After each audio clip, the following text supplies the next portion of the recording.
उपसरपंच अजित गजानन देशमुख यांच्या वाढदिवसानिमित्त संवाद आणि स्नेहभोजन कार्यक्रमाचे शानदार आयोजन। देशमुख यांना आशीर्वाद देण्यासाठी मित्रपरिवार व हितचिंतकांनी मोठ्या संख्येने उपस्थित राहण्याचे ज्येष्ठ पत्रकार बाबू पोटे यांनी केले आवाहन। खोपोली खालापूर तालुक्यातील साजगाव ग्रुप ग्रामपंचायतीचे उपसरपंच अजित गजानन देशमुख यांचा वाढदिवस सोमवार दिनांक डिसेंबर 15 रोजी एस.पी. फार्महाऊस ताकई या ठिकाणी मोठ्या उत्साहात साजरा करण्यात येणार आहे। त्यामुळे उपसरपंच अजित गजानन देशमुख यांच्यावर प्रेम करणाऱ्या खालापूर तालुक्यातील मित्रपरिवार, हितचिंतक, मार्गदर्शक व विविध क्षेत्रातील मंडळींनी एकत्र येऊन वाढदिवस साजरा करण्याचे ठरविले असल्याची माहिती ज्येष्ठ पत्रकार बाबू पोटे यांनी पत्रकार परिषद घेऊन दिली। येऊ घातलेल्या जिल्हा परिषद, पंचायत समिती निवडणुका जवळ आल्या असल्या तरी वाढदिवस साजरा करणे हा कोणताही राजकीय विषय नसून मित्रपरिवारांनी एकत्र येऊन वाढदिवस साजरा करण्याचे ठरवले आहे।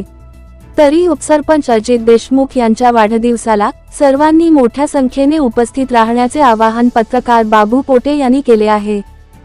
ग्रामपंचायतीचे उपसरपंच आणि आमचे मित्र अजित देशमुख यांचा वाढदिवस येत्या सोमवारी म्हणजे 15 डिसेंबरला आहे आणि तो एक चांगल्या पद्धतीने भव्य पद्धतीने साजरा करायचा निर्णय आमच्या ग्रामपंचायत हद्दीतील लोकांनी घेतलाय। पक्षीय राजकारण बाजूला ठेवून अजित देशमुखांवर प्रेम करणारे लोक एकत्र आले आणि तो वाढदिवस आम्ही साजरा करतोय।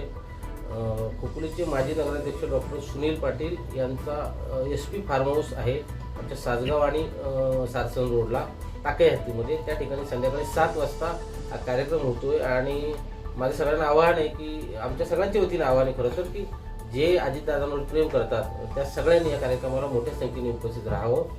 एक संवाद आणि स्नेहभोजन अशा प्रकारचा तो कार्यक्रम आहे। संध्याकाळी 7 वाजता तो कार्यक्रम सुरू होईल आणि तुम्ही जोपर्यंत याल म्हणजे आगमनापर्यंत स्नेहभोजनाचा कार्यक्रम सुरूच असणार आहे। त्यामुळे मोठ्या संख्येने म्हणजे अगदी सासगाव पंचायत आत्तरगाव पंचायत समितीमधीलच लोकांनी असं अजिबात नाही, तालुक्यात अजित देशमुखांवरती प्रेम करणारी जी कोण मंडळ आहे त्या सगळ्यांनी त्या कार्यक्रमाला अजित देशमुखांना आशीर्वाद शुभेच्छा देण्यासाठी मोठ्या संख्येने उपस्थित राहावं अशा प्रकारचं आवाहन आजच्या पत्रकार परिषदेत